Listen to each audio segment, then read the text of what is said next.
If you're a franchisee with some suspicion or some concern that your franchisor, your private equity-backed franchisor, might be tipping into bankruptcy, this is a video you should watch so that you can be informed and know what to do should it go down.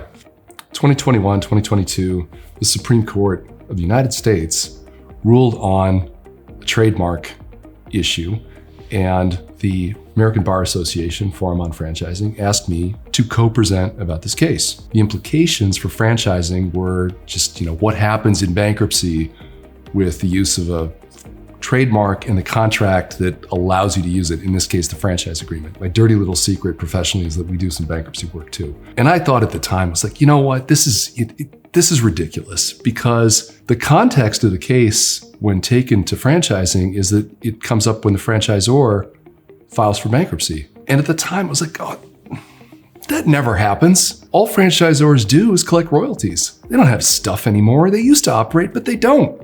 It's all franchise light and they just collect royalties.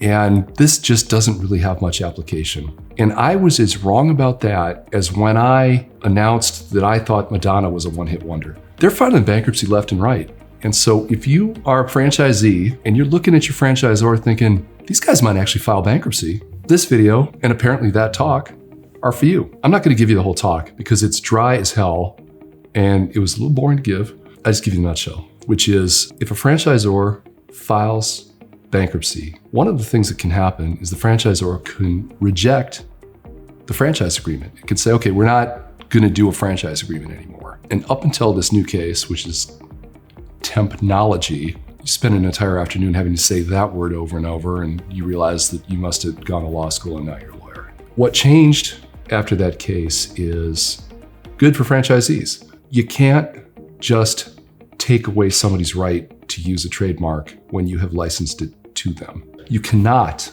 be compelled to provide services if you reject a franchise agreement. And this has varied application. A lot of our clients, Jack in the Box, Domino's, the franchisor is not really providing services. Other clients, education franchises, or if you have a franchisor who's supplying product, the context of rejecting the franchise agreement is more applicable. In general, it doesn't make practical sense for the franchisor to reject the franchise agreement. That's their source of revenue. They need that. They need you to do the franchise stuff and they need to collect the royalties so they can do whatever it is they went to bankruptcy to try to do. And so I guess I'll say that it's not outside the realm of possibility that someone would file bankruptcy as a franchisor and try to reject the franchise agreement.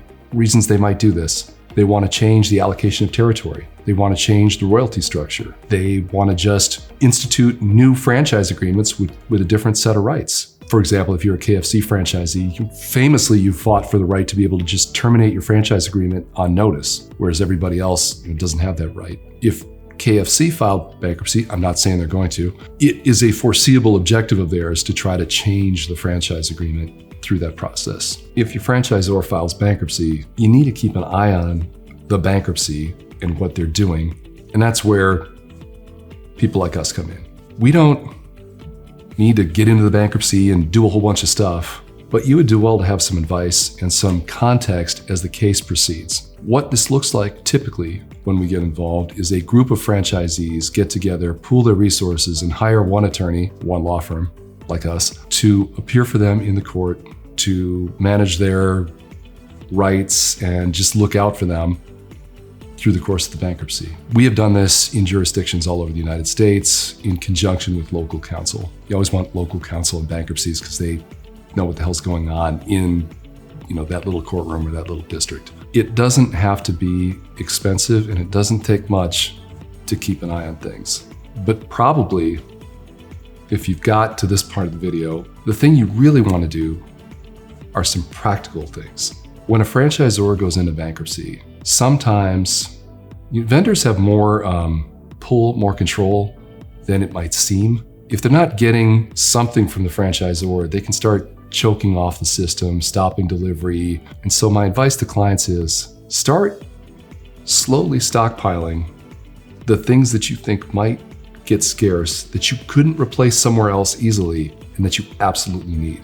Like if you're in Domino's and you're concerned that they might have some specific ingredients that you need that you can't buy somewhere else, and you think, off the top of my head, I don't remember who the supplier is. Let's say it's Cisco. Cisco might stop supplying because they've got some angle they're working with the franchisor that you don't know about, that's gone sideways because they're in bankruptcy, and all of a sudden, you're like, where the hell's the deliveries? Why are they coming so slow? Why are they now insisting on payment on delivery instead of on invoice? Why do I don't get to pay net 10 or net 15 anymore? Let's say you normally got a week on inventory. Maybe you just goose that up over time to about 2 weeks. You don't have to run out like your hair's on fire and get this all done at once. But when there's financial distress coming in the system, just take a look at the things that I've just listed and protect yourself from any scarcity that might come down the pike. To the extent that you are concerned,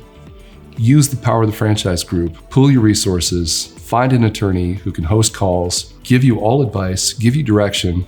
And the beauty of it is you've all got largely the same franchise agreement. You don't need an attorney to read every single damn one of them and charge you all for all of it. You just need somebody who's got a sense of what's going on, both in the franchise context and in the bankruptcy context. And if I'm honest, I don't think there's another law firm in the United States that is more positioned to do that than mine. Whether you use us or someone else, get a little bit of legal advice, get a little educated about the process so that you know how it might affect you. And when something comes up, you've got somebody there who can raise their hand in bankruptcy court and complain to the judge, this isn't equitable, this isn't fair, this isn't right, we're being trampled, and we've got concerns that aren't necessarily apparent to the court, but we're gonna trot them out now.